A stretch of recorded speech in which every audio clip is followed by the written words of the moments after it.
வலியற்ற varicose vein சிகிச்சை எளிய 30 நிமிட செயல்முறை. 7207948735.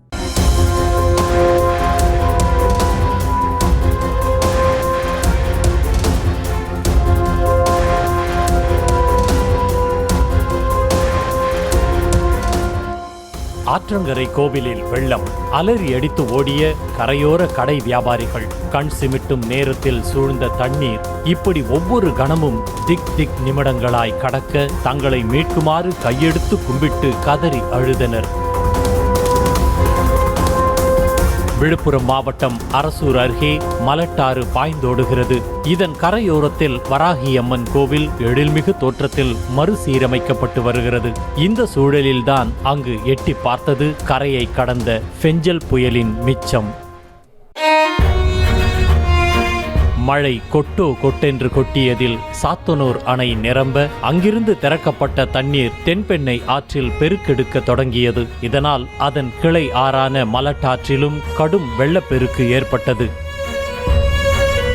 மலட்டாற்றில் அளவு கடந்த தண்ணீர் பாய்ந்தோடிய நிலையில் நீர்மட்டம் தொடர்ந்து அதிகரித்து வருவதை கண்ட கோவில் கடை வியாபாரிகள் பதறி அடித்துக் கொண்டு கடைகளை பாதுகாப்பதற்காக விரைந்தனர். வெள்ளத்திற்கு மத்தியில் சுமார் 20 வியாபாரிகள் தங்கள் கடைகளில் உள்ள பொருட்களை பத்திரமாக எடுத்து வைத்துக் கொண்டிருந்தனர். தண்ணீரின் அளவு நொடிக்கு நொடி அதிகரித்தது. உயிருக்கு பயந்த மக்கள் கோவில் வளாகத்தில் தஞ்சம் புகுந்தனர். தண்ணீர் குறைந்த பிறகு செல்லலாம் என்ற நம்பிக்கையுடன் கோவில் வளாகத்தில் காத்திருந்தனர். சற்று நேரத்தில் ஆற்றங்கரையோரம் இருந்த முருகன் கோவிலின் கோபுரம் வெள்ளத்தில் சரிய வெள்ளம் குறையும் என்ற அவர்களது நம்பிக்கையும் சரியத் தொடங்கியது. சுற்றிலும் வெள்ளம் ஆக்ரோஷமாக கரைபுரண்டு ஓடியதால் மீட்பு படையினராலும் கோவிலை அடைய முடியவில்லை. ஹெலிகாப்டர் வரவழைக்கப்பட்டும் மீட்பு முயற்சி வெற்றி பெறவில்லை. மீட்பு முயற்சிகள் அனைத்தும் வீணான நிலையில் உயிரை கையில் பிடித்துக்கொண்டு இரவின் ஒவ்வொரு நொடியையும் பயத்துடனே கடந்துள்ளனர் அங்கு சிக்கிக் கொண்டவர்கள். குடிக்க தண்ணீர் இல்லை, உண்ண உணவில்லை. பசி ஒரு பக்கம், பயம் ஒரு பக்கம் வாட்டியதில் துவண்டு போன மக்கள் மறுநாள் விடியலுக்காக கண்ணீருடன் காத்திருந்தனர். தண்ணி மண் அரிப்பு பாதி கோயிலுக்கு மேல வந்து போச்சு. இருந்தாலும் ஒவ்வொரு நிமிஷமும் நாங்க உயிரை கையில புடிச்சிக்கின்னு நாங்க சாவை எதிர்நோக்கின்னு தான் நாங்க நைட்டு ஃபுல்லா கோயில்ல தான் நாங்க உட்காந்துருந்தோம் சார். முருகன் கோவில் கோபுரம், ஆஞ்சநேயர் சிலை என அடுத்தடுத்து நீரில் சரிந்ததை கண்டு உயிருக்கு உத்தரவாதம் இல்லை என முடிவு செய்துவிட்டதாக வியாபாரி ஒருவர் வேதனையுடன் தெரிவித்தார். பாத்தீங்கன்னா அடுத்து முருகர் கோயில் அப்படியே கண் எதிரில் முருகர் கோயில், பெரிய கோயில் இவ்வளவு பெருசு கட்டி டம்முன்னு சாஞ்சு போச்சு. அடுத்தது ஆஞ்சநேயர், அடுத்து வீரன் சொல்ல ஒன்னொன்னா கரைஞ்சு கோயில் மோட்டர் வரைக்கும் தண்ணி வர ஆரம்பிச்சிச்சு. இதுக்கு அடுத்தது பாத்தீங்கன்னா உயிருக்கு உத்தரவாதம் இல்லை, நம்ம எல்லாம் மேலே ஏறிக்க வேண்டியதான் சொல்லி கோயில் மேலே ஏறிட்டோம். ஏறிட்டு பார்க்கும்போது எல்லாருமே அங்கிருந்து பேரிடர் மீட்புல இருந்து எல்லாருமே பொதுமக்கள் இருந்து எல்லா அதிகாரியும் கையை காமிச்சாலே தவிர யாராலையும் பண்ண முடியல.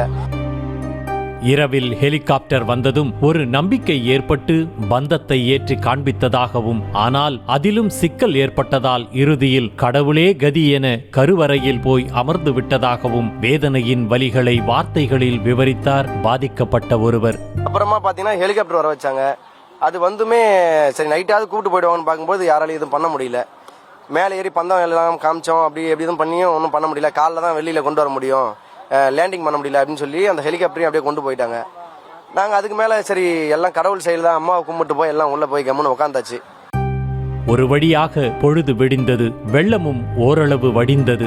சிக்கிய அனைவரும் நிம்மதி பெருமூச்சுடன் தங்கள் இல்லங்களை நோக்கி புறப்பட்டனர். திக்கற்றவர்களுக்கு தெய்வமே துணை என்பார்கள். அந்த தெய்வத்தின் கோவிலில் தஞ்சம் புகுந்த போதிலும் உயிர் பயத்துடனேயே ஒவ்வொரு நொடியையும் கழிக்க வேண்டிய நிலை ஏற்பட இறுதியில் இயற்கையின் கருணையால் எவ்வித பாதிப்புமின்றி தப்பியவர்கள் இயற்கையே தெய்வம் என்பதை உணர்ந்து தங்களை சோதித்த மலட்டாற்றை கைகூப்பி வணங்கி வீடு திரும்பினர். நியூஸ் தமிழ் செய்திகளுக்காக ஒளிப்பதிவாளர் சந்தோஷுடன் செய்தியாளர் பாரி கார்த்திக்.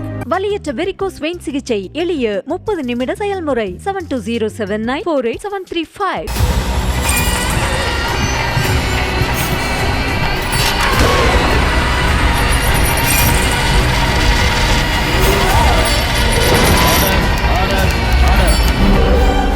குற்றங்களின் மறுபரிமாணம் நிகழ்தகவு நமது நியூஸ் தமிழ் தொலைக்காட்சியில் விரைவில்.